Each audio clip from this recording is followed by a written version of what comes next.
So this speaks to even how young Japanese have this image in their mind that, well, where I grew up is normal and it's going to be like that everywhere else in Japan, and that's just not the case.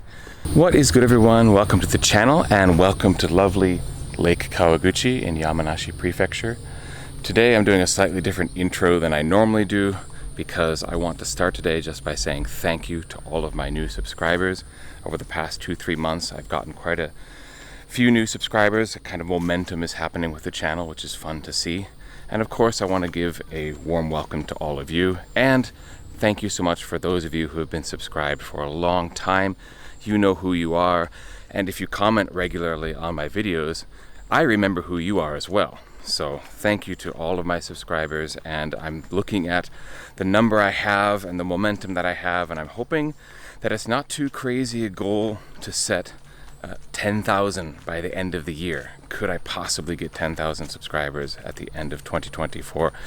So if you're watching this and you're not subscribed and you feel you get any value out of my videos and you'd like to see more, please subscribe to the channel and help me get to that number. Now today's topic is about a very simple mantra that I first learned when I arrived in Japan. I came to Japan on the Japan Exchange Teaching Program, or the JET program, and I was an assistant language teacher in a local junior high school here in Yamanashi Prefecture, which, if you don't know, it's the prefecture just to the west of Tokyo.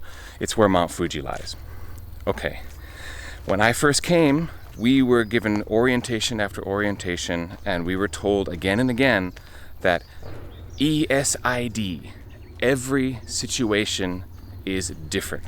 Meaning we're all going to be in very, very different situations wherever we are in Japan, in terms of our school, in terms of our neighborhood, in terms of our community.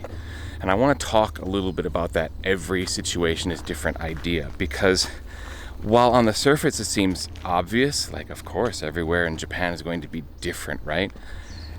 Not necessarily so. There is kind of this image that Japan, and even amongst the Japanese themselves, there's this image that Japan has this homogeneous, monolithic, one similar society and culture, and no matter where you live in Japan, you're going to have a similar experience.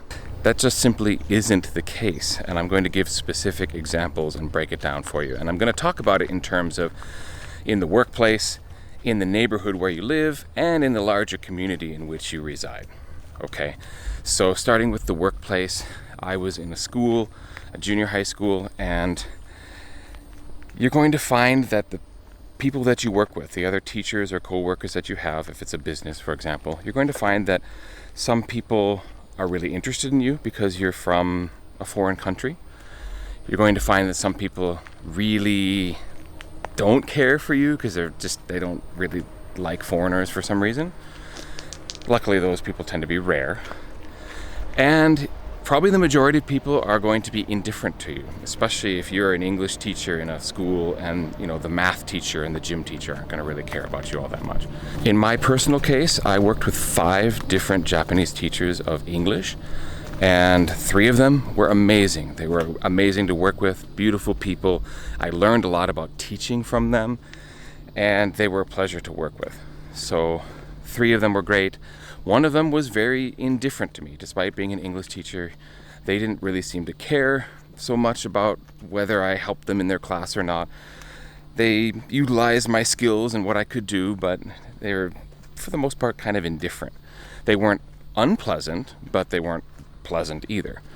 And the 5th teacher, I think because they didn't have a lot of confidence in their English ability, that teacher was really standoffish and didn't seem to appreciate that I was in their class. And I was basically relegated to a human tape recorder whenever I went to that teacher's class. And that was pretty unpleasant and felt pretty unprofessional as well, but you know, it was what it was. So whatever your situation in your school, you're going to find you're going to be treated differently. I have stories from other ALTs, assistant language teachers at that time, who told me that they were like a rock star in their school. Like, they were in a really small town and they were just like treated like this celebrity from abroad. And others who talked about how in their school they were like an invisible person. no one paid them any mind and didn't include them in on anything. Like even work parties, they were not actually included, which is really, that's kind of rough for Japan, because that work party culture is very important for creating bonds amongst people in the workplace, and to not be invited to those things, that's pretty rough. But a good example of every situation is different, and part of that might be your predecessor. If you're replacing another foreign teacher in your school, or even another foreign liaison in the Japanese business, for example, whatever mess or whatever beautiful palace that person left for you is going to affect how you're treated, probably. I took over for an absolute waste of space in a cram school, a Japanese juku. I worked there for only 6 months, but apparently the person I replaced that was there before me was basically a do-nothing. And so the head teacher at that school clearly didn't like me from the start. They just assumed that I was going to be another waste of space. And so after 2-3 months of actually doing my job and actually going above and beyond what had been done at that school before, like throwing the kids a Halloween party, the head teacher kind of warmed up to me, and I think I gave a little bit of a lesson that not all foreigners are going to be the same. Now, this every situation is different mantra extends to where you're living as well, in terms of the town and neighborhood. The neighborhood I lived in initially was basically public housing. I lived in these concrete apartment blocks called danshi, and while the apartment was pleasant enough, the neighborhood was not really a neighborhood. It seemed like a lot of people moved in and out of this housing relatively frequently, and so I didn't know any of my neighbors except for the other assistant language teachers who were all from the US like myself, and we became friends, but we didn't really know anyone else who lived around us. And there weren't neighborhood events, like there were never any like getting together for a barbecue or getting together to work together on something. And so there wasn't really much of a community feeling in that neighborhood. There was a community center there, but I never once stepped inside of it. Now, contrast that to where I live now. The neighborhood where I live now, we have great relations with our neighbors. Basically, we give each other gifts. Like after I finish my trip to Yamanashi here, I'll be taking a whole bunch of gifts back that I'll be giving to our neighbors around us. If we meet on the street, we'll stop and talk for a while. Just a few days ago, a neighborhood showed up at our door and gave us a big bag of rakyo, which is a type of Japanese pickle. And both my wife and I really love those. And he's a really nice guy. We've been friends ever since we moved into the neighborhood. And it's just a really pleasant place. We get together for community events, and it feels like a really close-knit neighborhood. Where you live, what kind of neighborhood you're in, is going to vary your experience in Japan as well. Don't expect to be immediately part of a community, or maybe you might be folded into the community immediately and treated really well. It's really up to the case by case. Now, what my first neighborhood in Japan lacked in terms of a community feeling, I got in spades in terms of the larger town that I lived in. I lived in Fujiyoshida, which is on the north slope of Mount Fuji, and I always felt like I was a genuine citizen or a part of that town, because I was invited to events. It was a very warm and welcoming place. You would go out to eat at night and you'd fall into conversations with people around you. It was really a community that welcomed foreign residents, and you were brought in and felt like you were really a part of that town. It was amazing. It really is one of the big reasons why I've remained living in Japan, because I loved that first experience, that first town in which I lived so much. I always refer to it as my hometown in Japan. I also found it was a community where, because people would talk to you and you would meet people just randomly, or they would know who you are because they knew you were teaching at the school, and so they felt like it was okay to talk to you because you were a teacher and part of the community. So I made lots of friends and lots of acquaintances that I keep to this day, and it's really nice. I love coming back here to visit and see my friends and see the community. But that's not always going to be the case. You see, One of my friends who lived in the same town, Andy, he later moved to a town in Shiga Prefecture, which is just east of Kyoto on the other side of Lake Biwa. And he was living in a relatively same-sized town as Fujiyoshida, where we were living together before. And he was telling me how there is not a real culture in that town of going out to eat. You see, Fujiyoshida has a really thriving restaurant scene, and because of that, there's a lot of competition, so you can be pretty assured that any restaurant you go to is going to be pretty good because they've survived the competition. But out there in Shiga, he said that the culture of going out to eat just didn't exist. So they had kind of the usual family restaurants, like the chain restaurants, but there wasn't a real local restaurant scene, and people just didn't go out. And so he found it was a lot harder to meet people and to communicate with other members of the community outside of his workplace.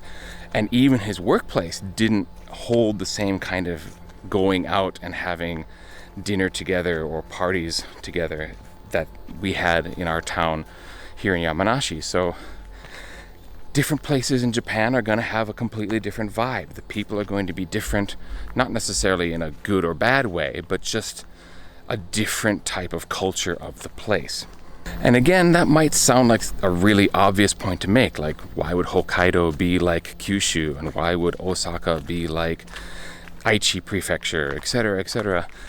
But again, there is this kind of assumption that Japan's society is very similar no matter where you are, and that there's not going to be a lot of differences, but that is not necessarily the case. And remember, if you're not having a great time in the first place that you live in Japan, it might not be Japan, and it might not be you. It might be just that that place isn't the most friendly of areas, or the easiest of areas to meet people and to, enjoy a feeling of community. And you might move to someplace after that and be like, oh, this is completely different. Kind of like my experience moving from my neighborhood in Fujiyoshida to where I live now. So now the neighborhood feels completely different. I think the best illustration of this is how my students at the university talk about it. You see, every semester I teach a course that basically the whole idea of the course is the students get to practice their English by talking about Japanese society, life, and culture to foreign people. Kind of like what I do on this channel. Basically, that's the premise of the whole class, is they practice their English skills talking about Japan in English. And at the end of every semester, I give them an essay. Their final essay is the topic, teach me something I don't know about Japan. So it's kind of a challenge, and they get bonus points if they actually talk about a topic or subject that I didn't know about Japan. And by the end of the class, they know that due to my 20 years of being here, that I know quite a bit about Japan. So it's going to be a challenge to find something that I don't know. And so I would say roughly a third of the papers come in with something that I've never heard of before. And most of those tend to be a local culture from where the student came from. In Toyama or in Ishikawa or in Aomori or whatever prefecture they came from, they talk about a local phenomenon. And one of the themes or one of the feelings that comes through in a lot of those papers is that they talk about how in Yokohama, I didn't think that this blah blah blah wouldn't exist, or I was surprised that in Yokohama people don't do nantoka nantoka. They are realizing that having moved to a new place in Japan, their experience of growing up in their hometown and experiencing certain things in the culture of the community around them don't exist in their new home. And they're surprised by that. So this speaks to even how young Japanese have this image in their mind that, well, where I grew up is normal and it's going to be like that everywhere else in Japan, and that's just not the case. ESID, every situation is different. That's something that you should remember living in Japan. If you're having a bad experience in the place you live, maybe moving somewhere else, you'll end up having an amazing experience. And if you're having an amazing experience in the first place you live, you move to a new place, it might not feel so special. That's just life. That's just the way it is. keep that mantra in mind. It certainly helped out a lot of ALTs, assistant language teachers, at that time when we could talk to each other and share our experiences and realize, wow, we are really having a completely different Japan experience than everyone else, which is kind of cool. It's actually a really great thing to know that your experience is going to be unique and special because every situation is different. All right, I hope you got some value out of this video. Again, subscribe if you would be so kind. Share the video for someone you know who's moving to Japan soon or has recently just moved to Japan. So that would really help me out and help the channel to grow. I want to thank everyone for watching this particular video, and I will see you in the next one. Peace.